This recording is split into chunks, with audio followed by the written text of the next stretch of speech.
చాలా డిసప్పాయింటెడ్ ఉన్నామండి with what ever it is happening now.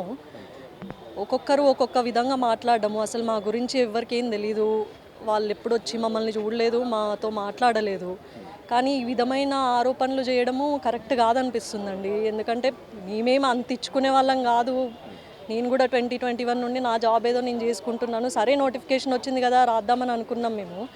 కానీ ఈ విధంగా ఆరోపణలు చేయడం మాత్రం కరెక్ట్ కాదండి. అంటే ఒక ఆరోపణ చేసినప్పుడు దానికి ఏమన్నా ప్రూఫ్ ఉండాలి కదండి. ప్రూఫ్ లేకుండా ఇష్టం వచ్చినట్టు ఎవరు పడితే వాళ్ళు ఏది పడితే అది మాట్లాడితే దాని నుండి వచ్చే కాన్సిక్వెన్సెస్ వాళ్ళు కాదు కదండి బేర్ చేసేది, మేమే కదండి. మేము మా ఫ్యామిలీసే కదా అట్లాంటి ఆరోపణలు చేస్తే వచ్చే కాన్సిక్వెన్సెస్ బేర్ చేసేది మేమే. సో ఏదైనా మాట్లాడేటప్పుడు విచక్షణతోని మాట్లాడాలని మేము అనుకుంటున్నామండి. అంత పెద్ద పొజిషన్లో ఉన్న వాళ్ళు, లీడర్లు ఒక విచక్షణతోని మాట్లాడకుండా ఇష్టం వచ్చినట్టు ఆరోపణలు చేయడం కరెక్ట్ కాదని మేము అనుకుంటున్నామండి.